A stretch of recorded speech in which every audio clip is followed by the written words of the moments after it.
guys, welcome back to the BizBeatdown Podcast with both Patrick Barbour and myself, Vincent Pennix. Patrick, how are you doing today? I'm good, buddy. How you doing?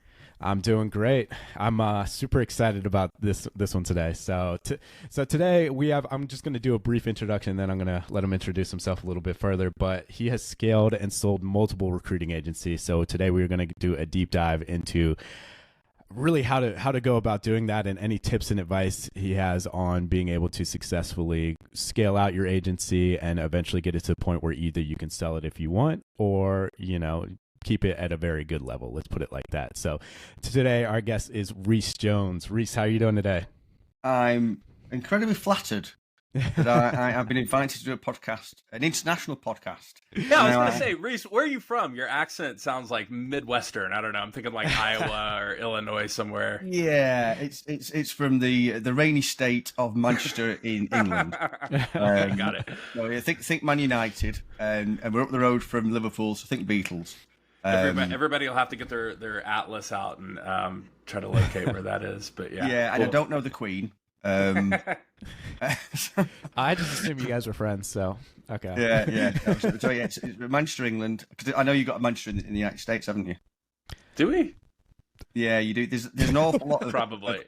Yeah, I think it's because going back to when the Brits came over to America, there's an awful lot of places in America have the same name as places in England. And I'm pretty sure there's a film about Manchester, and it's actually based in America. The title of the film says like coming from Manchester or something, but it's based in the States.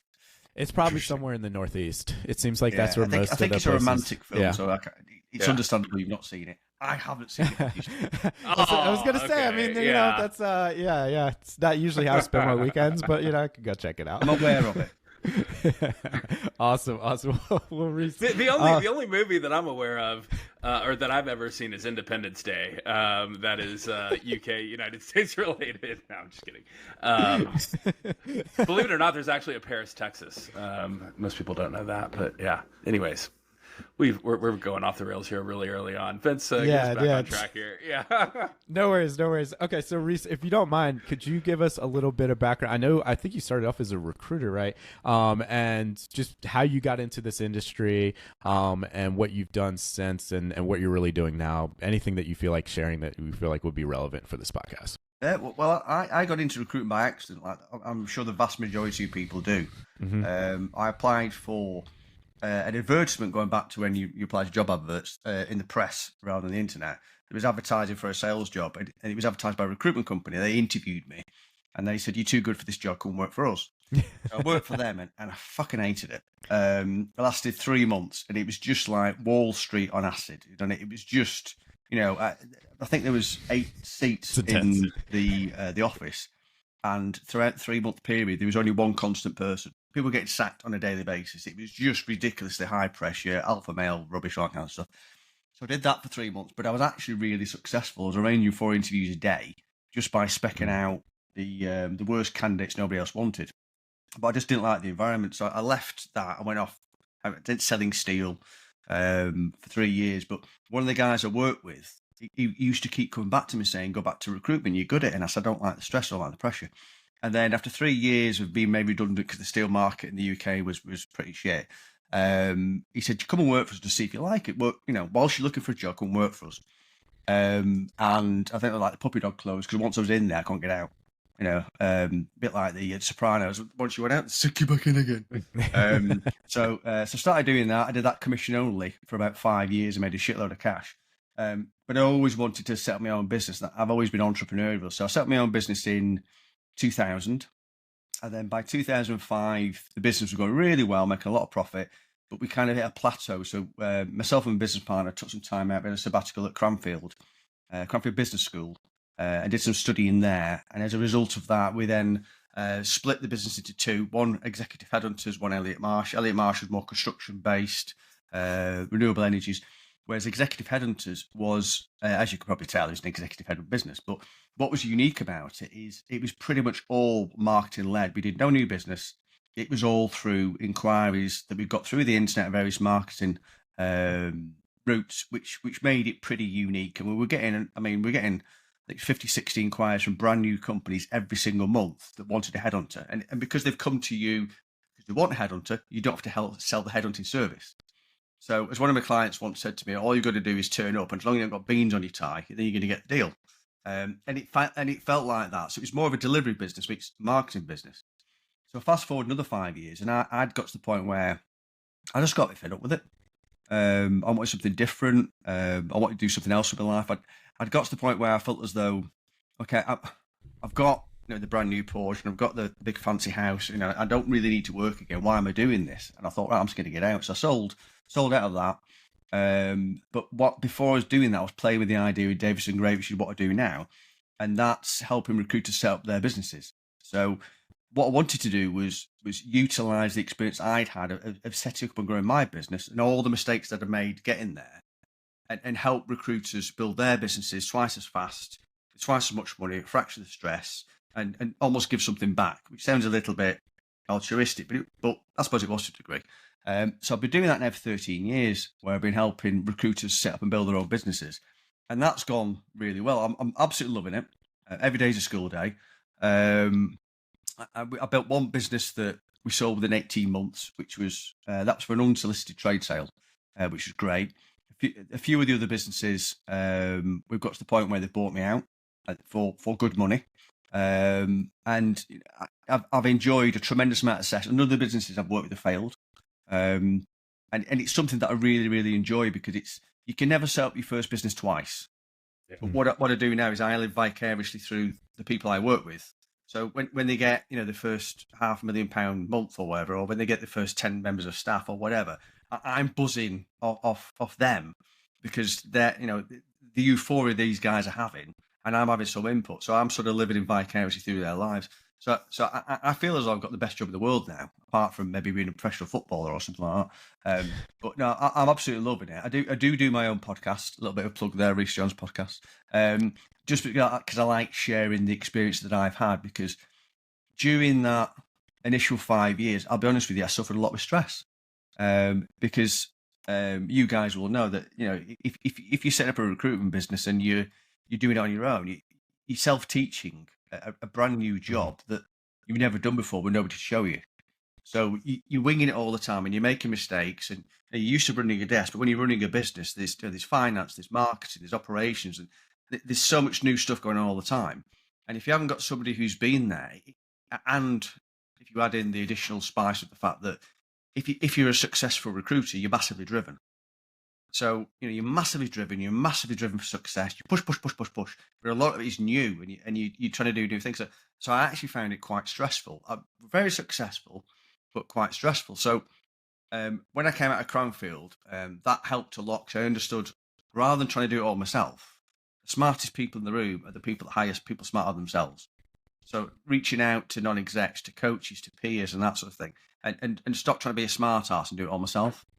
And that was the best thing I learned actually in Cranfield, was stop having a chip on your shoulder. You can do it all yourself. If you're really clever, you tap into other people's experience, and that changed it all for me. And that, I think, was probably the start of the journey of me going towards what I do now, which is Davidson Gray, which is helping recruiters do it easier by having somebody alongside them that's been there, done that, made the mistakes, and could prevent them from making mistakes, the pain that I went through, in addition to some of the life skills of adapting from being employed to being self-employed. And one of the things that I found quite, I won't go as far as difficult, but it was to a degree, was suddenly becoming wealthy. Because some of my friends didn't really adapt to it quite so well. And I'm not sure I adapted to it very well, because I went out and I bought the Porsche and all that kind of stuff. And I was really excited, because I come from quite a working class background. So I was like, look at me, I've got all this. And I wasn't showing off. I was just fucking excited. It's like, I'm driving a Porsche, for fuck's sake. And I've got a Rolex, and I've got an Armani suit. And, this is blowing my mind. I have school at 16 with no qualifications. It's amazing. But then there's a certain amount of, I won't go as far as imposter syndrome, but sort of trying to get used to the fact that, okay, I'm worthy of all this money. It just felt a bit weird. But there was a mentor that I was talking to at the time, and I can't remember the maths now, but he basically said something like, only 10% of the population are in a sector where you can go self-employed. And then over that 10%, there's probably only maybe 20% who've got the ability to do it. And then of that, there's only probably 5% of the people who've got the bollocks to do it. So can't do the maths quickly now, but it's something like 0.1 of the population actually set up their own business because they're in the right sector, they're good enough, and they've got the bollocks. So he said, because you're in that tiny percentage, that's why you get the big bucks. Oh yeah, you got a point, haven't you? That's something that I struggle with a lot. I'll be honest. And for me, it's when I first made my first 7 figures, it was kind of like that exuberance of like, holy shit, I did it. Like I'm a million. Like I checked that box. But I struggle with how to handle that externally with other people because of the reasons that you just laid out. Most people are not there, and I've had some really negative experiences also talking about some things that people that have financial resources and means, the type of things that you begin to focus on and talk about and do with folks that are not there. And for me, the experience that I've had is it's actually created a lot of resentment that I've felt either directly or indirectly from a lot of those folks through jealousy and kind of just, I don't know. Yeah, that was a thing I just didn't expect. That I actually lost a few friends because of it. Yeah. But as I got wiser, I realised that, well, were they really friends anyway? If that jealousy is an issue. But as a result of that, I then kind of went about face, and I became a bit embarrassed about it. So I'd park my car around the corner, or if somebody says, "What car have you got?" and I'd say a black one, or you know what I mean. What do you do for a living? I'm a recruiter. Which sector? And it's just I tried to avoid. It got to the point where I was hiding it. And then it wasn't that long ago, actually, maybe about 4 or 5 years ago. I just went, fuck it. I thought, I've worked hard for this. I've got the money. I'm not showy, but I shouldn't be embarrassed about it either. And fortunately, I'm surrounded by people that are happy for me. And also, I think because of the humility you have with it, most people just go, yeah, you worked hard for that. Now, good for you. Good for you. And it's kind of gone full circle again. But I think the original exuberance was maybe a bit too much. In addition to, as you said, some people there's a certain amount of jealousy that goes with it. Yeah, definitely, absolutely. Well, I've been looking forward to having this conversation with you because, what you specialize in, especially from an exit standpoint, is really relevant to me and what I personally have. So selfishly, I'm have going on, and so selfishly, I'm excited to kind of pick your brain and. I'll just speak for myself. I'm kind of at a point now where my recruiting business has stabilized over the last several years, earning 7 figures, and really at a good spot. Candidly, I have struggled hitting the next level, but what I've done, instead of really kind of doubling down on the recruiting business, is I've taken a lot of the profits that I've made from our recruiting business and begun to invest in other areas, right, to diversify income and, really just kind of continue to build wealth for my family.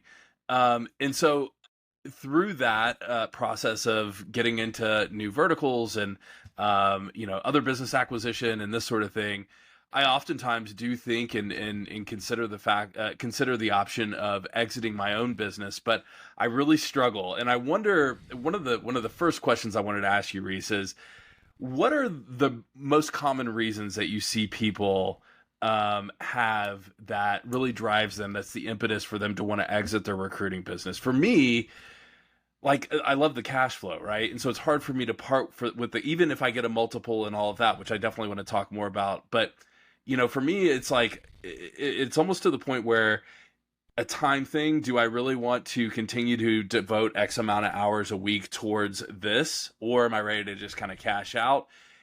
Or there have been a couple of other opportunities where I need to put together more money, more liquidity up front to get into something else and leverage that way. Are there any other reasons outside of that you see? I'm just, I'd love to hear your perspective. Well, there's a lot of questions there. I don't understand. Yeah, sorry. I just kind of puked all over you there. But I personally don't advocate selling recruitment businesses, which is ironic, because I've done it and I've helped other people do it. And you touched on it about the multiple, and that's part of the reason, because people are, if you're going to sell a recruitment business, you've got to sell it for a shitload. Otherwise, no point doing it. It's got to be, set you up for life money. Otherwise, no point doing it. And if somebody's going to pay that much for your business, it's got to be self-sufficient. It's got to be running itself without you there. Because if it's reliant on you, they're not going to buy it. Okay, if it's not reliant on you, and it's making, let's say, 7 figures or whatever, and you're going to only get 4, 5, 6 times profit, why do you want to sell it anyway? Right. We touched on before this call about, okay, there's these advantages of tax relief. The tax of the situation in America is different to the UK, but I know you have we have the similarities that it does reward people who build something and sell it. It's a lower tax situation, so it's not quite as black and white as that. But I personally don't necessarily advocate selling businesses, because if you can get your business to the point where it doesn't need you and it runs itself, tie in your key performers, and then it's just going to keep paying out, and you can use that money as you're doing into invest in something else. But you may want to do it for a self-actualization thing. You want to do it because it's an achievement. You want to sell your business because that is going to make you feel great, and you want to go into something else. So the reason that people sell businesses is quite varied. However, the common theme that I've seen of people that have worked the bollocks off to sell a business is you push, and then it's almost like the gold medal syndrome. Once you've sold it, what next? Yeah, done it, and then you're just empty. And then you haven't got a job, and you've got loads of money, you haven't got a purpose. So what'll happen is, when I sold my business, I'll be open with you, for the first 3 months, I actually went into really bad depression because it was massively stressful selling it, and suddenly I had no job, no purpose. I was the most popular person in the room. I was dead funny, and everybody loved me. And then I sat in the house. Some things don't change, right? 7 days a week. And I'm not popular anymore because there's nobody there. And I just couldn't adjust to it. And it was only when I read the chimp paradox, where you're talking about human beings, the only animal in the animal kingdom needs a purpose. And I didn't have a purpose. So I struggled for 3 months. And then I sort of came around to do with the Davidson grade. I kind of got used to working on my own. But I do know for a fact that a lot of recruitment business owners, they do have that. They do struggle with the gold medal syndrome. Once they've sold the business, they haven't got a purpose. It leaves them empty. And they struggle with it. And 9 times out of 10, you set something else up. Because you need to carry on doing something, and quite often it's another recruitment business, and you start all over again.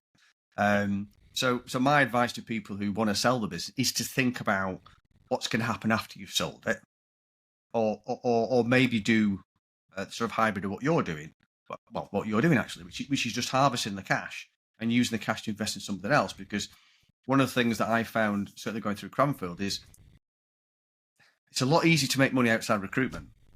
Because recruitment is one of the most competitive sectors you could possibly get, because the barrier to entry is so low. Basically, anybody can do it. So it's massively competitive. So it's really, really fucking hard. So if you're going to succeed in that and you can build a business in that, it's pretty easy doing it in another sector. So, I mean, I know you've got skipping the whole startup part, right? Now you have, actual capital leverage that you can go and just buy other businesses that are already cash flowing, and maybe you tweak here and there when you take over, but there's a big difference between acquiring something that is already a functioning machine as opposed to starting with an idea and turning it into something that's reality that generates cash flow for you. So I totally hear you on that. Where do you see, like, in terms of folks launching their own businesses, we'll call it a solopreneur, to beginning to scale their business in the recruiting space, where do you usually see that fork in the road for entrepreneurs to kind of take that next step and begin to scale out their business? That's a very, very good question. I think a lot of business owners, solopreneurs, set out to do it, but I think the difference between the ones that do and don't do it are the ones that are more self-aware and are able to stand back and look at it from a business perspective rather than just being in it. And this is where I advocate having a mentor or a coach, because one of the biggest failings of business owners getting to a ceiling with its 10 staff or 20 staff is they think that growing a recruitment business, scaling a recruitment business is just about hiring shitloads of recruiters. But it's not. You know that, Patrick. If you're just going to recruit shitloads of recruiters, you'll get to a ceiling. Because this, you've got to start adding structure, you've got to start adding process, you've got to have a leadership and development structure and policy. There's various components you have to put into the business to take it to the next level. And also you've got to release your control of certain aspects of the business, like finance is huge. And recruiters tend not to be brilliant with finance because they're used to spending it, not necessarily looking after it. So, you've got to get somebody who's really good with the finance. And then you've got to trust the person to do the job, because you're hiring them because they know more than you. Well, let them fucking do the job then. So it's managing to think of it as a business person rather than necessarily as an artisan recruiter growing lots of recruiters. And it's that, as you said, the fork in the road. It's the people that go, right, I now know I've got to change how I think and run it as a business, not a recruitment consultant that's running an artisan business and hiring lots of people like me. And Right. it's that almost attitude branch. I don't think it's necessarily intelligence. It's more sort of attitude and the balance between confidence and humility, because you've got to be super confident, but you've got to have the humility to understand, okay, well, I don't know how to get to the next level. So what I'm going to do is I'm going to tap into other people to find out how to get to that next level, because it's very difficult to self-teach. And that's where I think the fork is that very much that change in mentality, because an awful lot of people can get to 10, 20, but then they stop. And I'm sure you found that, Patrick, that you get to a certain level and you go, right, my job's going to seriously change now. I learned this. I completely agree with what you just said there. I learned that specific lesson the hard way back in 2021. Had an amazing 2020 year, and literally just thought, oh well, shit, I just need to do more of what I did in 2020 to replicate and continue to grow and achieve new revenue targets in 2021. And so I went on a hiring spree. I hired a shitload of recruiters, expecting, basically the KPIs and metrics that I was seeing in a smaller microcosm scale and extrapolate 1-to-1 as we began to scale the organization and hire on new recruiters. And it didn't take me long that year, I think by middle of Q2, to realize that strategy was really flawed and that we were not tracking whatsoever towards the new revenue targets. And basically what I had done was I had set up in a way to try to double what we had done from 2020 to 2021. And I did that through sheer manpower. And the hard lesson, and I ended up calling an audible halfway through that year and pivoting the strategy, because one of the things that really kind of smacked me right in the face was that, obviously you definitely need the manpower, you need the resources, but the quality and the increasing the level of output in the resources that you already have, really for me, when I began to focus on that more so than I just need to get warm bodies in here to take these, recs, that's where things really kind of adjusted and kind of dialed in and continue to track forward, as opposed to just essentially what I had done at that point, increase my cost, right? I was making about the same money, but it was costing me more to make the same amount of money. So obviously we want to avoid that in business, but yeah, I totally agree with what you just said there. One thing that I am in the midst of, candidly, that and you hit on it as well, that I have had a hard time letting go of is the business development, the sales process, and how we acquire new clients and initiate those new relationships. I really like being a part of that. That's the part of the business that I really love. And it's one of the most important parts, in my opinion, in starting off, new relationships with clients and making sure that you're not creating something that's just transactional where you're making a play, or, submitting resumes, but it's true consultant expertise. I'm here to save you from yourself and help you achieve the goals, so on and so forth. And so I like being a part of that, but the problem is scaling, right? Like at some point your bandwidth is maxed and you can't replicate yourself. And so, well, you can, but that, and then the financial piece as well, really having somebody drive the money side and having a new set of eyes and creative ways of how we can continue to grow. That's definitely where I'm at in my business, no doubt about it. Yeah, one of my previous non-execs said to me that what you've got to get used to is, okay, you built this train set, but you got to let somebody else play with it. And that does seem to, like sometimes somebody says something and it works. And I just thought, you're fucking right. I've got people here capable of playing with my train set, but I'm like, it's my train set. Yeah. It's like, okay, well, if you really want to grow the train set, you've got to let other people get involved with it. And that was a sea change in my mindset. And I certainly get what you're saying about wanting to stay involved in the commercial side of it, the business development, because that's the sexy side, that's the fun side.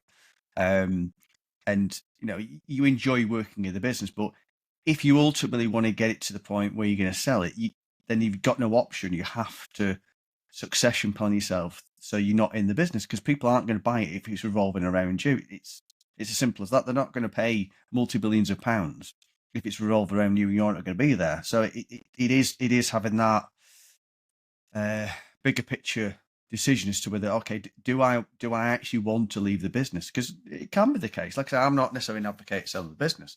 It can be that you want to stay within the business, be integral to it, and release an awful lot for other people. But it's like I said, people will set off with the idea of selling a recruitment business. Very few people do.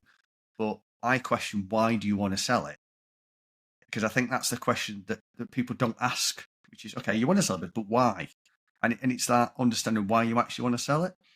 Because for commercial reasons, I don't think it's necessarily a great idea, unless you're going on a journey where you're going to get a business that's turning over 100 million. You're talking seriously big bucks. But the bigger you grow, and you said yourself, the bigger you grow, the harder it is, because using notional percentages. But say your business is making 5 million, you might make a 30% profit, but then you're doing 10 million and you make 15% profit. So you've got a fuck sight more risk, but the net return is the same. Right. However, the bigger the revenue, the easier it is to sell the business. But then your margins are getting smaller, so there's more risk. So it's kind of like, maybe at some point you make a decision and go, do I want to go to that next level where I incur a lot more risk? Or do I actually, I'm happy where I am? Because you went the route of going, right, I'm going to, rather than just having shitloads of extra staff, I'm going to try and create better people and go that route instead. And that's where, like I say, I keep repeating, it's the point, it's boring. I think it's really, really helpful to have a mentor, not necessarily a coach, but a mentor, a non-exec, somebody who you can talk to that's just going to ask you the questions to make you think. No doubt. Because if you've never been there before, it's all new to you. But regardless of whether the person is more experienced, that's the whole point of coaching, is asking you the questions to get you to think anyway. And that's one thing I've learned in growing the business that I do with Davidson Gray. He's asking people the searching questions and see them sort of, then the light bulb goes on. They go, do you know what? Never thought of it like that. And you go, that's the bit that I like. He's making people go, that's a really good point, Aaron. I never thought of that. No, that's super helpful. Is there, so in my business, there's a metric that I pay pretty close attention to that I use is not of an automatic go, no go as to when we hire, at least on the delivery side, a half-desk recruiter. But it is something that I pay pretty close attention to. And I'm wondering if you have anything similar to this. But what I look at in my own business in terms of making decisions as to whether I need to add people to the team or not is essentially a combination of the new business that we're generating month in and month out, right? The new number of new clients that we're closing on average, plus the house accounts that we're getting consistent business from that's creating demand internally for our services as well. And then obviously there's some level of churn that we want to back out of that because on contingent searches, obviously sometimes that doesn't work out. And then I do kind of a division equation of what I consider a full load for a half-desk recruiter and try to use that as a formula to back into say, your business needs X number of recruiters at this level. Do you have something like that you pay attention to, and maybe not even necessarily on the recruiting side, but maybe on the business development side, or do you have something that you use or focus on that's similar to that? Not really, to be honest. No, I mean, because each business is different. Although there's clearly a similar formula because it's recruitment. It's not rocket science. You're not building something. You're not manufacturing something. It's not R&D. It's nothing unique. It's jobs for people, people for jobs. That's what recruitment is. But from sector to sector, it's different. And also from culture to culture, it's different. And also people's business models are different. So I don't see this as a sort of one cap fits all process because there's many ways to grow your business. What you can do is obviously just increase the market share within that sector, or you can start to add on different sectors. Because there's one of the things that I think is quite a clever idea with some of the businesses, setting up different brands. And you can set up different brands for different sectors. Or what I've done before with executive headhunters is I set up other brands that sell them the same thing. And you'll see that in other business, in other industries, rather. Yeah, well, where you'll have. I'm trying to think of an example.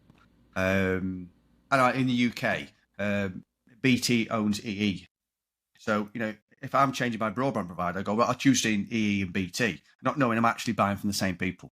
Right. And what we did with the executive search business, we had London headhunters, we had marketing headhunters, we had sales headhunters, we had executive headhunters. So sometimes you'd have 3 seats at the table because people like a choice.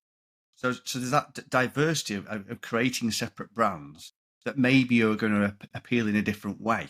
And that's quite a sophisticated way of doing it. But it's also, it can be reducing once you get to a certain size, it becomes difficult because you're using the culture. If you're creating separate businesses, if you like, separate brands, giving people ownership, they might grow in different ways. So you're almost hedging your bets, and that's creating growth in itself. I know there's a business in the UK, I don't know if you've heard it, called S3. And what they did is they, as they grew, they said to anybody in the business, if you want to set up on your own, we will back you. You can have your database, you can move on, we'll take 50% or whatever it is, I don't know. And you set up your own business doing the same thing. S3, I think, was IT.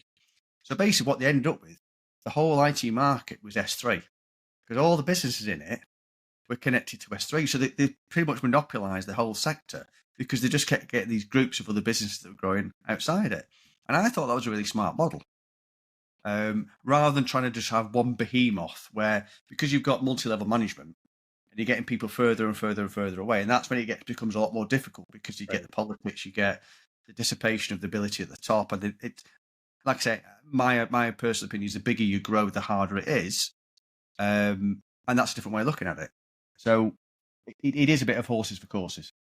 No, I also subscribe to the multiple brands per niche under the same umbrella. I think, and I know that that's probably not popular with especially a lot of the old time recruiters. I see in message boards people dying on hills for die hard. You have to have one niche and be all in, and doesn't matter if that market doesn't need you. You just have to commit and be poor and struggle, and it's not cool to be a generalist. And I do understand the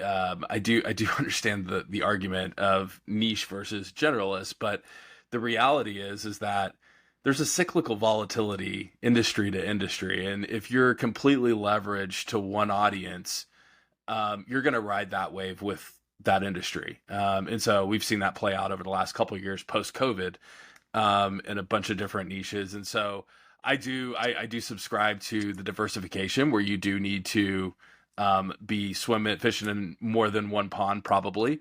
But doing that in a way where, as you described, where you have a vertical, a true brand, where you can still take advantage of the things that you get by being niche focused and positioning yourself as an expert, and so on and so forth, and all that comes with that, I think is definitely the way to go. It does take some gymnastics, if you will, in terms of setting up and managing correctly. But I think that's in my opinion, that's a smart money move in terms of hitting the next gear in your business for sure. Yeah, Vince, I think there's been quite a shift in the market, 5-10 years or whatever.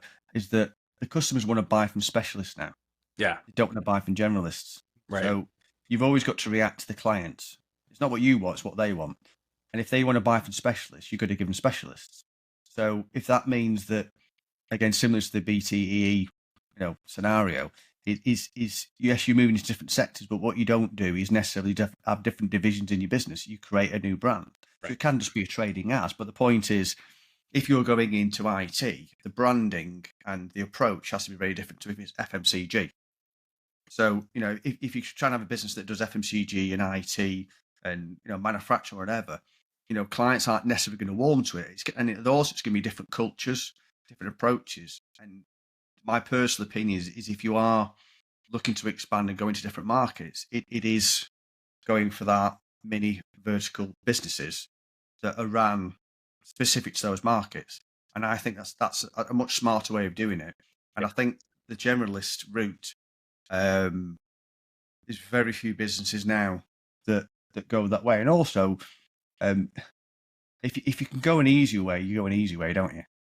And as you quite rightly said, you get some people that just get this big hard on. It's going to be, no, we're just going to be a generalist, and we're just going to, and it's like, okay, well, if you want to do it the fucking hard way, that's up to you.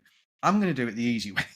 It drives. I'm gonna be honest here, Reese. It drives me fucking nuts when I get in some of these Facebook groups and they're like, I'm starving. It's a tough year. It's really hard. But then you you look around, right, and there's a gazillion different industries that are in high demand for our services, and you just got to wonder, like, what are you doing? Like, it's a pride thing. And so for someone to not check that and say, hey, you know what, I'm going to continue to be in this space, but I'm also going to need to pay my bills this year, so I'm going to go and start and basically replicate what I'm doing here with a little bit of a sprinkle and twist for this industry that I know needs me right now. And so for whatever reason, recruiting, the community of recruiters, there's like a faction of them who just refuse to do that. That it's like, you're not a real recruiter if you do something it's probably like that. like a lot of sectors that people just keep working harder and harder and harder, and they think that'll work. And because most people are very resistant to change. Yeah. And I remember once, a course or something, I can't remember, and they said how resistant people are to change. It's like when you go in the shower, you usually wash your hair, do your armpits, do your tackle, whatever. You'll do it in the same order every day. Try and do it in a different order for the next few days, and you can't do it. You always start this, and it's just even something as basic as that. You can't change. You're signing up for some bad days. Yeah. Yeah, it's just even something like that. And I read a book. I don't know if you've heard of it, called "Who Moved My Cheese." Who stole my cheese? Who stole my cheese? Yeah. I thought it was the one I've read, "Who Moved My Cheese." Oh, either way, probably maybe you got the UK. That's the UK version. Yeah, it's the King's English. Yeah, the King's English version. Yeah, that's what it is. Yeah.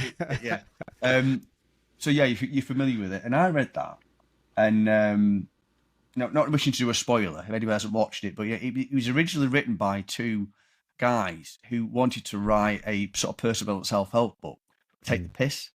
So it was actually written as a child's book because they thought it was funny. But it didn't. It just took off because people absolutely loved it. It's the sort of thing you can read in like an hour and a half or whatever. Yeah. And it's about mice running around getting cheese. So when I started reading it, I thought it was a joke. But then when I got to the end, I thought, do you know what? I think my business is smelly cheese.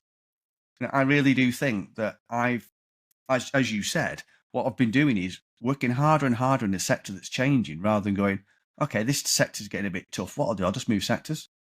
Because the sector that I was in at the time was full of lots of independents. So our style of sell was great for SMEs because we were dealing with the hiring managers. But then they're getting bought by big conglomerates where suddenly it's got the PSL route. Right. And our business was not the sort of business that worked well with PSLs. But I was sort of not quite seeing it, the fact that, okay, the market's changing, it's going PSLs. And we all know with PSLs, you get lower fees, you've got to work harder, you can't produce quality because you're up against 20 other agencies, and it's a sack of shit. And fair, some people like making money that way. We didn't. We were all about quality. So it's a case of, right, well, we need to move to a market because it'll be cyclic because those sort of industries quite often is they go PSL route. And then after a few years, realise that they've got a recruitment problem. It's like, yeah, it's because you've got this crap PSL process. So then they wake up and decide they've got to do something different. But it was a case of we moved more towards a different sector that was more open to dealing with on the SME level. So we were in something called building management systems, which is environmental controls in the business. So we moved more towards renewables, which is a newer industry. So there was a lot more fast-growing SMEs that were more interested in getting quality recruiters on board that are going to use on an exclusive basis that we're going to give them real value. So we just pivoted. And that came from that childish book. Interesting. I will say sometimes there's two sides of this, and I'm just going to say yes, there's people that get stuck into their industry and they're not willing to move otherwise, and then there's also like the people that are like, it's almost like shiny object syndrome, but with industry, and so they're just jumping from one thing to another as soon as it gets hard because they haven't like kind of narrowed down on one. So I guess actually my question for you, Reese, would be like, let's say if you were to start like an agency today and you wanted to set like a solid foundation to either, sell it later or have it to the point where it's going to be at a good enough place where it runs on its own. How would you start? Like, how would you kind of like set up the foundation for, what you believe is like a successful agency? Well, to pick up on your point about people being flighted, that is a very valid point. Yeah. Is, if you are going to be, shiny and move on to something else, then you're going to struggle because that's where you need some sort of completed finishing to actually do the job rather than constantly wanting something new and shiny. And that's a really, really valid point. So, rather than being stuck in the mud and working in a smelly cheese business, you've also got to be a case of, right, well, you've got to stick with something, because sometimes it takes process. Like marketing, for example, I've got a big thing for marketing. Marketing doesn't happen overnight. It's got to be consistent, and you've got to get somebody who knows what they're doing, and you've got to keep doing it. What you can't do is like, right, I'll do loads of LinkedIn advertising, give it a month, though it's shit, right, I'll go into TikTok or whatever. You've got to follow it through. So that's a really, really good point. You do need that consistency. But if going back to your question, which is, how would you set up a business if you're going to sell? That again, it's very much a piece of string, because one thing I do say is you've got to focus on your foundation, because if you want to build a skyscraper, you can't build on a bungalow foundation. So you want to set your structure out properly from the word go. So things like your culture's got to be important, your brand has got to be important. Think about the company name. I know it sounds bloody stupid, but I've come across quite a few where there's one business that's part of our, as I say, portfolio, but our partner with them. And the name that they chose was actually a hotel chain. So if somebody put in, it wasn't such hotels, but it's the same name as a hotel chain. So if somebody goes in and Googles that recruitment company, they're on page 5, because we've got all these hotel reviews. It's like, you've got to change the fucking name. And then there was somebody else that had the name Hilton Recruiting. I mean, come on, I don't know what the problem is. Yeah. What's everybody confused about? Well, I think to be fair, it's probably no reason why I can't say it, but in fact, no, I better not. But yeah, and there's another guy I know who set up a business, and it sounded just like another business that's a very big recruitment business. So it's like getting the bloody name right, things like that. But going back to your question, Vincent, I suppose the process really starts once you get to maybe the 5-person size, because at that point, your culture will be sort of developed based around you. Although saying that, one of the mistakes that quite often I see with people setting up is they go, right, I don't want an environment that's got KPIs. I'm going to treat people like adults. They can work from home, no big KPIs, do what they want. And that sounds great in theory, but businesses have KPIs because people need KPIs. It's not there just to be an arse. It's there because there's a reason for it. So you do need a certain amount of structure. So if you're setting off and everybody can do what they want and come to go, changing that culture is quite difficult, because once you've built something, retrofitting is really, really hard. So you should try and set out with the end in mind. So, you've got to have a certain amount of structure. But when I'm saying gets the 5-person point, that's usually the point where the person who owns the business can't manage more than 5. And that's when you've got to start making the sea change. And the one thing that people misunderstand with scaling businesses is the necessity. You've got to have processes. And recruiters don't like process. I don't like process. It doesn't sound sexy. It doesn't sound fun. So the best way to describe it is best working practice. So whatever you do within your business, you want to do it in the best way possible and have a structured process to do it the best way possible. So people doing those jobs, you give them the best possible advantage to be good at doing that part of the process. So if you've got an example, you've got 5 managers and they're all hiring staff for those teams. And what they'll do is they'll all hire in different ways. And what they'll do is, as most recruitment business managers do or whatever, is they'll just wing it. Because we're recruiters, we know what the fuck we're doing, don't we? We just go out and hire a recruiter. It's a piece of piss. It's like, well, no, yes, you can get away with that, but that's not the best way. I know your 5 managers might hire differently. It's like, okay, well, rather than do it, let's stand back, spend a bit of time and working out, okay, what is the profile of the people that we want? Let's tie down the profile, because without the profile of what you want, you don't know what you're looking for. So you're not getting the right people in. But also, if you tie down what you're looking for, how are you going to screen them? Again, rather than just winging it and you say, how much do you bill? That's fantastic. What football team do you, and if you like me, I'll hire you. It's all about ratios, because I know you, Patrick, very much by numbers, but you're looking at the interview to hire ratio, which perversely you want to keep high, because if it goes too low, it means you're probably putting bums on seats. You want to keep it high. Right. But then you're looking at how many from the people you take on, what's the ratio of success of your hires to the people that work out, and that's something you want to keep looking at, because ultimately, when somebody joins your business and they don't work out, it kind of is the business's fault. It's not theirs, because they're either a bad hire, they've not had the support, there's been a problem with the induction, the tools aren't bad. So you've got to keep finessing what it is for the people not succeeding. So as you're doing that, you're creating processes that are repeatable. And that's what you want in a scale business, is repeatable processes. This is the best way to hire somebody. This is the brief. This is how we attract the staff. That's our attraction strategy. This is how we do our selection. This is how we do our induction. And this is how we manage and coach. So people still have a certain amount of freedom to do these things. But what you're doing is you're making it a lot easier for people to be successful because you're showing them the best way to do it rather than trying to self-teach. And it's almost like where you've got business owners that, they're trying to grow a business with nobody to show them how to do it. Well, it'd be a lot easier if somebody showed you how to do it. Well, similar with managers, don't just say go out and hire somebody. You've got to put up a structure in place such that you give them every possible chance to keep those ratios of success high. You're making sure that you're interviewing enough people that you're getting the best possible play, if you like, at the beginning of the process.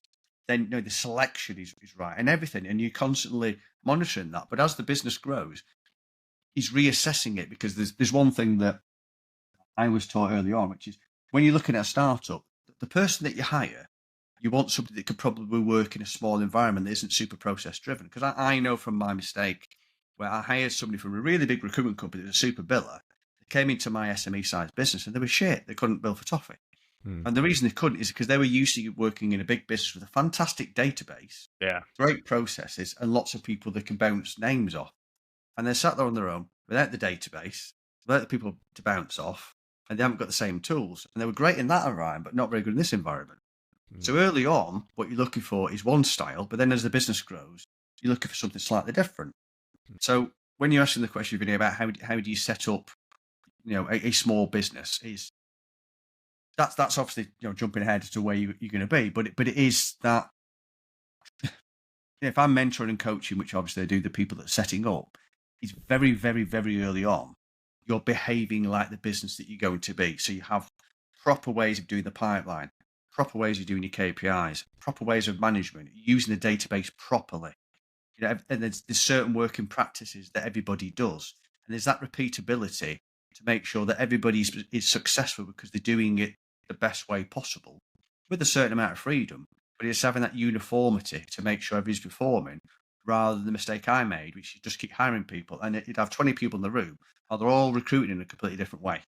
And as soon as they walk out the door, the money goes with it. No doubt.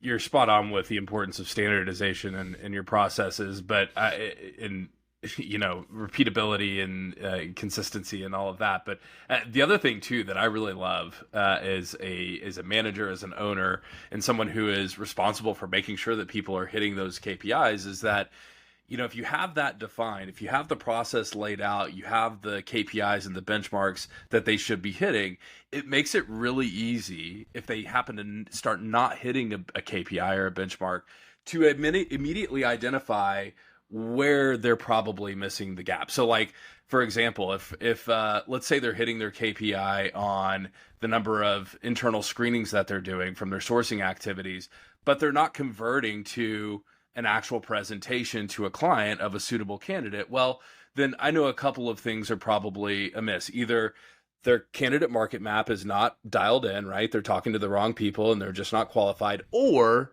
the way that they are screening these candidates and then presenting the opportunity to the ones that are qualified is probably not up to the level that it needs to be in a competitive candidate market.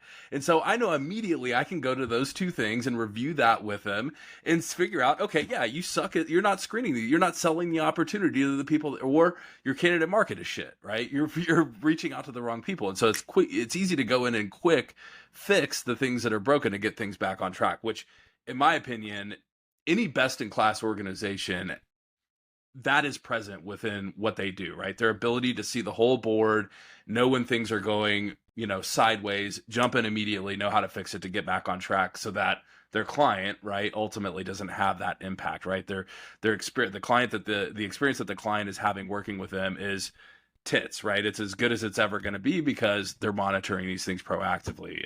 So I think it's huge. Vinny, what do you think? I couldn't agree more with that. Yeah. And it's an absolutely brilliant point, because people assume that KPIs are all about activity. But what they miss is the ratios are as important, if not more so. Because, you're clearly looking at the success of, say, a business development call to a vacancy where it might be.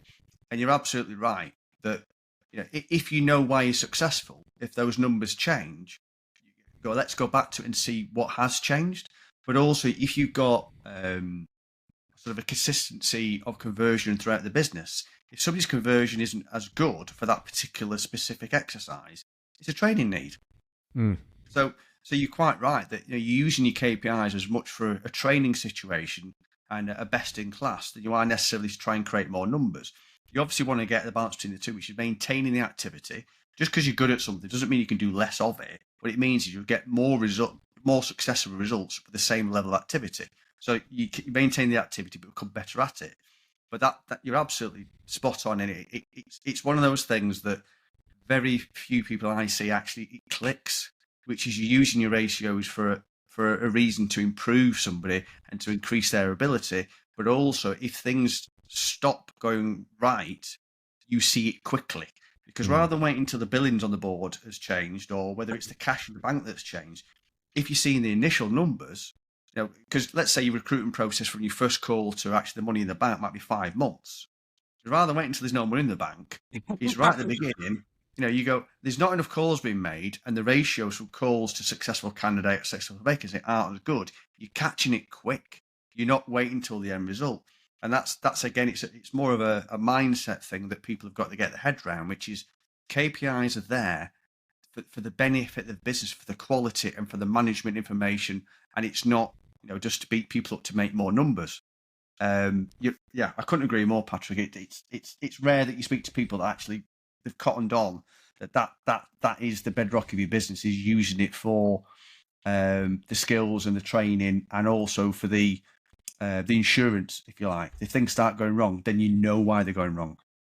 So I know Patrick kind of like hinted on this earlier, like, and I guess it's different for every business, but for anybody that kind of is getting to that point of scaling, like, is there an easy answer to be able to tell them, like, when is the right time to know when to hire on a recruiter or when to kind of start scaling out?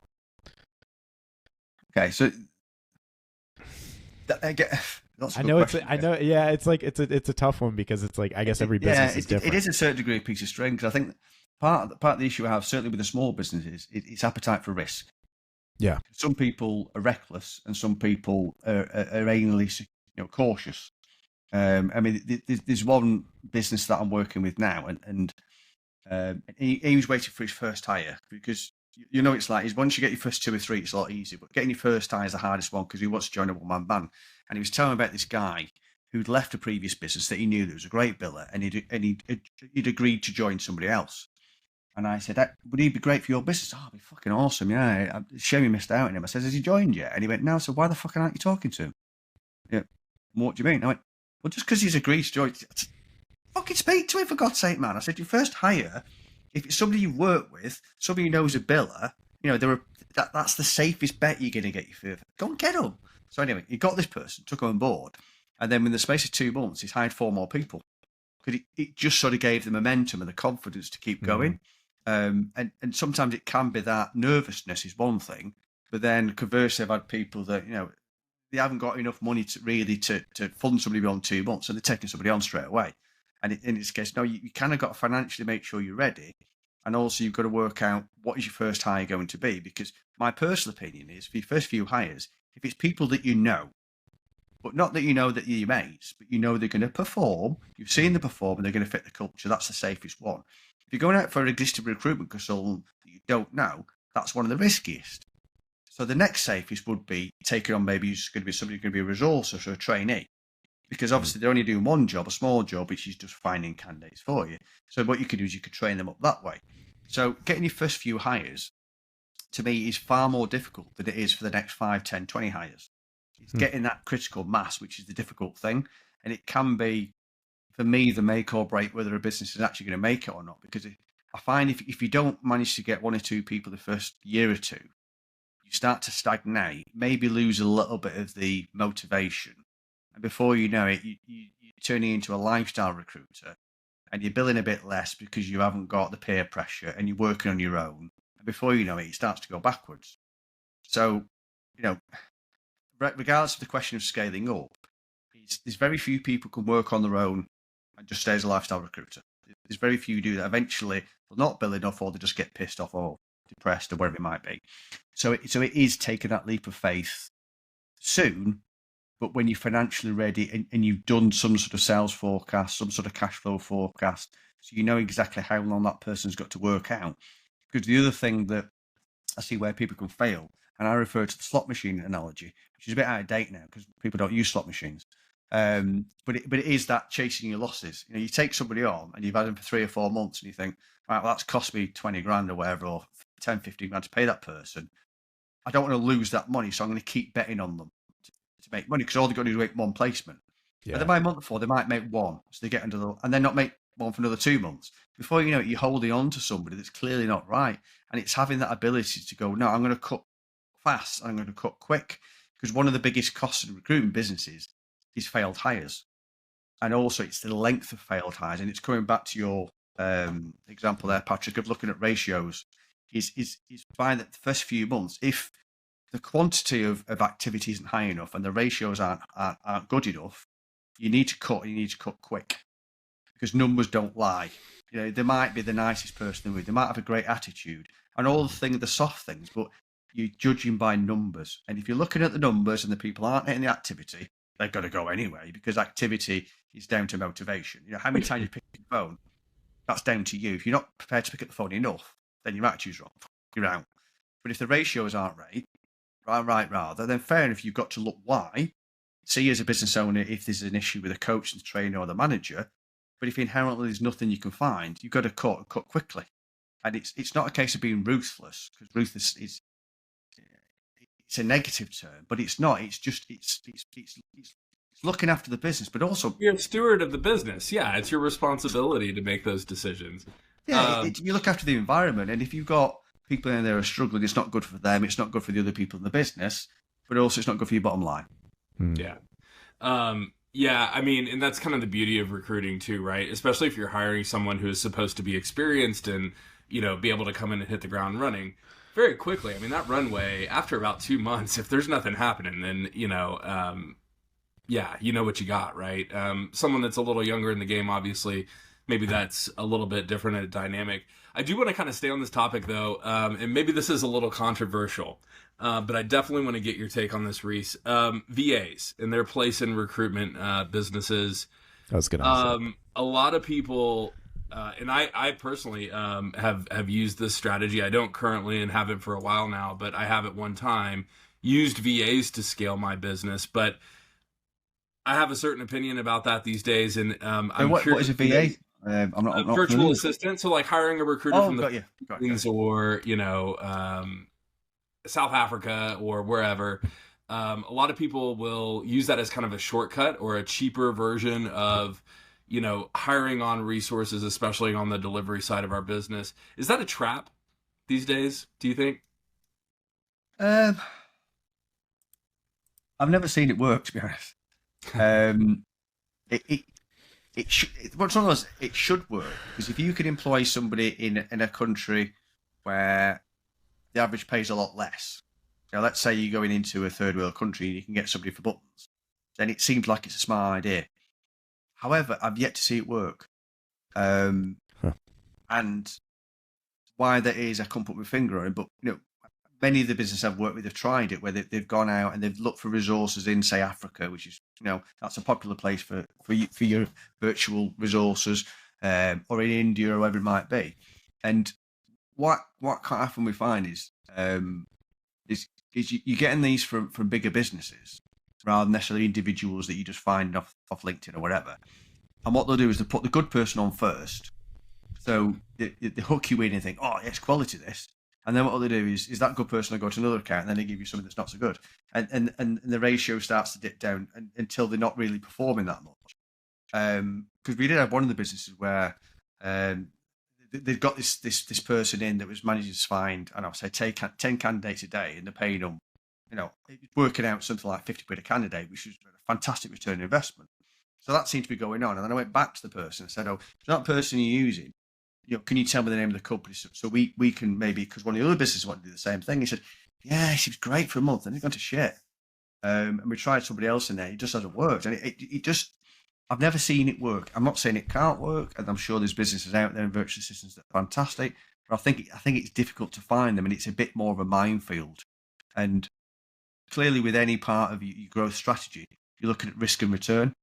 And fair enough, your risk is less because it's cheaper, but the risk is higher because how many people actually work out, and how much time do you waste in trying to find the good ones and then monitoring the good ones, and then, you know what I mean? It's just, is it a thankless task where what you're trying to do is almost find a quick fix? Or we can get loads of people that are cheap based abroad, and that'll be the answer. But I've never seen it work. It's powerful. I mean, have you seen it work? Have you tried it? I'm 100% with you. I personally, just for transparency's sake, I mean, I think that there still is a good use case for VAs in recruitment businesses. I think that those scenarios and the function that VAs should be serving usually to mitigate what you just described, where it is a minefield and you kind of luck of the draw type deal on the quality of the person that you get. Non-client facing activities like scraping, putting lists together, and doing some of the admin type stuff. I think there's still a lot of value in bringing on VAs as a resource to help supplement and support the actual people getting deals done.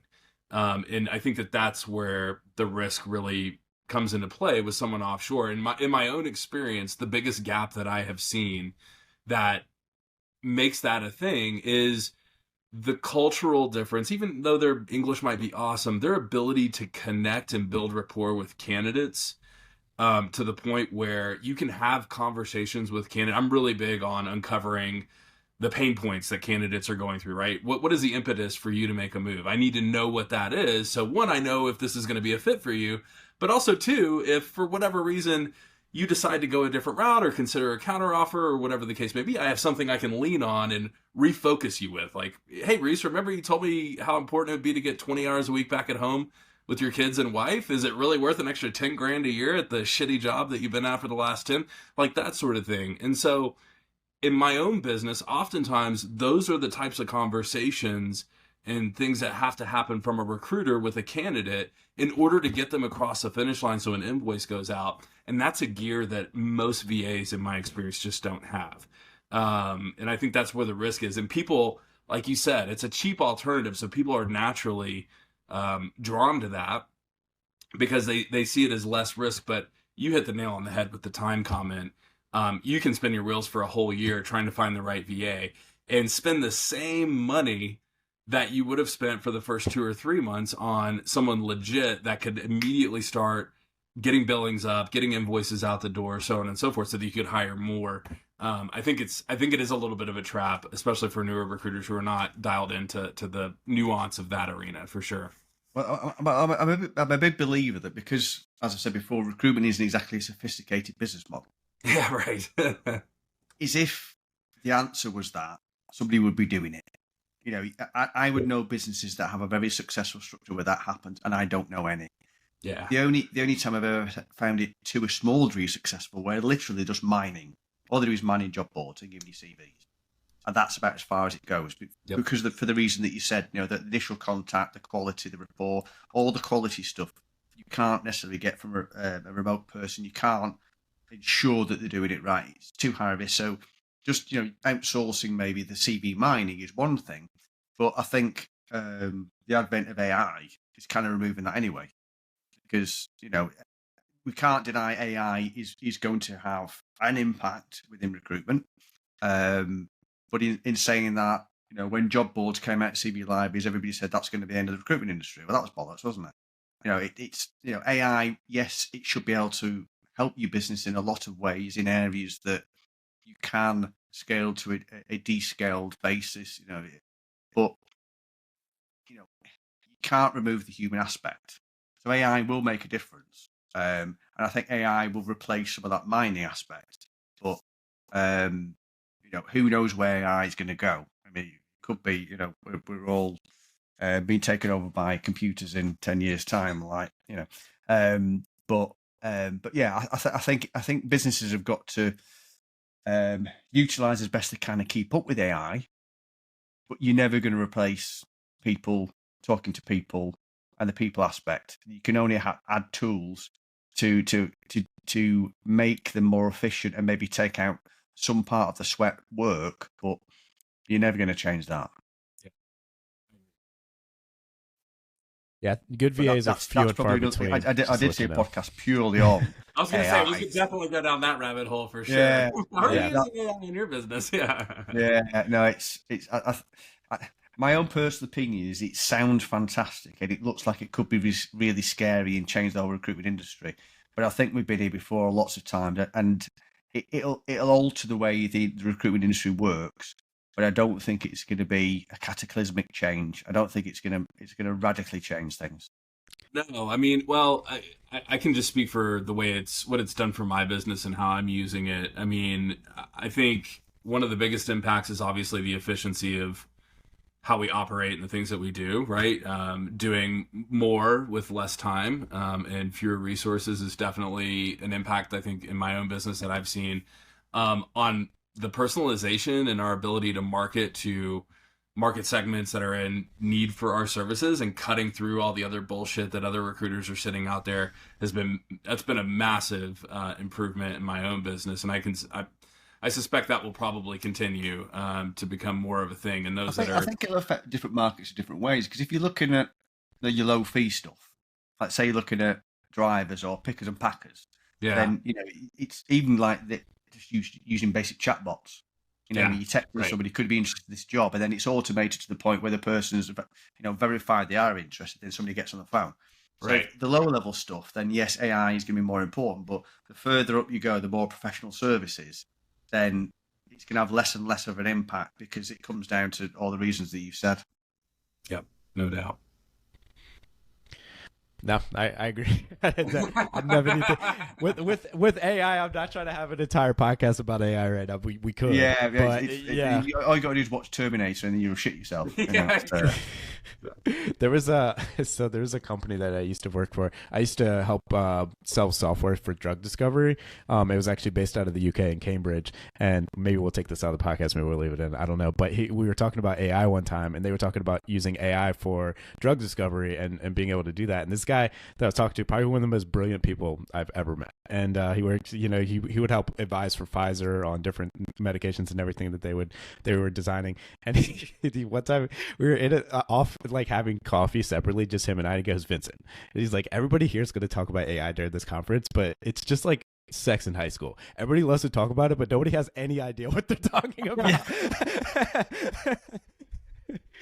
I agree. That's the way I feel with like a lot of this AI stuff. Like we don't really know yet. It's in such development that like we don't really know how this is gonna go. So yeah, you're absolutely spot on. There's an awful lot of speculation. People don't know an awful lot about it, and the fact that it's now getting regulated is going to change things as well. Yep. Because clearly, the powers that be have seen this could get really badly out of hand if you don't watch it. So, but yeah, I agree with. There's a lot of people that speculate on it that don't really understand it, and I'll be honest, I don't. Yeah. I'm just going off the track record of various other things that came along with the recruitment industry, like LinkedIn and job boards and all that kind of thing. Even the people at like OpenAI and everything, they're having to stop it like as they're progressing it, So you're seeing all this stuff going on. Like even the people at the top that are in the designing of this are still trying to figure it out, and we can't create laws fast enough to stop what potentially could happen with it. So, yeah, I think there's also a certain degree I don't want to know because when you see the I don't know if it was Google or something where they did a demo where somebody had a conversation with somebody. There was an AI robot, and they couldn't tell that they weren't actually talking to a person. And then you go, that's some scary shit, that. Yeah, there's an OnlyFans account now that's literally just an AI bot that has generated, I don't know how much money, but I just read an article about it the other day. I was like, this is crazy. So anyways. Yeah, it is a subject that we could definitely go off on a tangent and start talking conspiracy theories. But that's probably for another day. Okay. Awesome. Patrick, do you have anything else that you wanted to cover today? I don't want to take up too much of your time. I don't. Yeah, I am up against it. I've really enjoyed the conversation. Reese, is there something that you want our audience to know about you, or where they can check you out, where they can find you, and all that good stuff? Go ahead. Plug yourself. I touched on earlier that cheap promo they got in very, very early to make sure, in case I didn't get the opportunity. I do a podcast. I don't do as many as I should do because I'm always too busy doing other things. But if you want to check me out, it's Reese Jones. The Recruitment Podcast with Reese Jones. I don't even know it. The Recruitment Podcast with Reese Jones, and that's where you can find it. Or if you're interested in old school blogs, if you go to Davidson Gray, and Gray spelled with an A, There's dozens and dozens of blogs on there. So you can get all my stuff there. And clearly, if you want to find me on LinkedIn, it's RHYS Jones. The business is Davidson Gray. You can connect with me and see my colourful content. Because when I post on LinkedIn, I try and circumvent the LinkedIn algorithms that don't let you swear. Because as you can tell, I do swear. But I did decide years ago that trying to be PC and correct just didn't work with me. And authenticity is a lot more relaxing. It's a lot more enjoyable. And also, it gets so much more engagement because people want to buy from somebody that's actually real. So if you want to follow my content, then yes, it's colourful. But what I do is I don't chase likes and comments. I actually post stuff I think is actually genuinely helpful. And I take more pride in what I post than how many likes I get. So I have found with the inquiries that I get of people that want to set up, an awful lot come from the content. They say, I've been watching the content and I really like it, which I take as really flattering because you guys obviously will be on LinkedIn a lot and you'll see some people that have a formula and it's the same formula and they're posting pretty much the same stuff in different ways all the time. Quotes and Yeah, or they've just got one particular thing that they like to go on about. And it's just like, okay, yeah, you're getting likes. Yes, you're getting interaction. And it's making you feel good. You're getting your dopamine. But is it actually helping your brand? And are you getting more inquiries? Because I say that. I'm like, what is this actually doing? Yeah, I agree with you 100%. When I see people doing the LinkedIn influence stuff, I'm like, what is this doing? There's certain people out there, certain business owners, you see they're on LinkedIn so much, and you're thinking, okay, why are you doing that? How is that benefiting your business? It's not, is it? And I did a post a few weeks ago where I basically took the piss out of recruiters who post about recruitment. So recruiters that are moaning about recruitment or talking about recruitment, it's a case of, right, how is that affecting your candidate attraction strategy?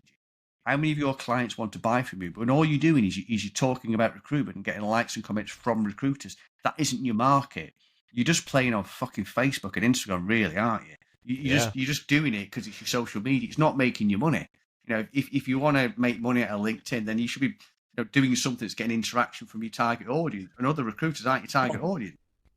Not that I've got an opinion on it. The surveys of what's your least favorite reason why hiring managers suck, right? And it's like a shitload of votes. They're all recruiters complaining and bitching, but it's like, so who are you serving? Who pays your bills? Is it the hiring managers and the clients, or is it these other numbskulls that are starving for work? I don't understand it either. Yeah, I tried it out for like a few weeks, and I was like, why am I doing this? Does this just feel good, or am I actually doing anything? It's just addictive, it's the dopamine hit, isn't it? It's like all social media. It's like crack. I don't do any social media apart from LinkedIn. I only do it because it's my job. Because I realise how addictive social media can be. But no, it does make me laugh when people do the very formulaic stuff all the time, and really it's just a bit naff. So so come back to mine. You'll find it's a mix of stuff, but it's generally fairly good. Or I like to think it is anyway. Well, we've definitely enjoyed speaking with you. Definitely love to talk to you again sometime. I know there's 10 different directions we could have gone in today, so we have to see what it be. I'd happily come back and go off a different tangent, unless it's AI. If it's AI, we'll scratch then it's all just theory at that point. So no, you can get somebody else for that one. I'm not doing that. All right, sounds good. Well, Reese, thank you so much for your time. We really appreciate it. We'll plug all your information into the videos that we post, and obviously we'll make sure to send all this over to you once we get it done. But thank you so much again for your time. We really appreciate it. I've really enjoyed it. It's been really good fun, guys. So like I say, if you do want me again, or if you want to chat to me and it's not one of your podcasts, then obviously you know where I am. Awesome. Thank you so much, Reese. We appreciate it.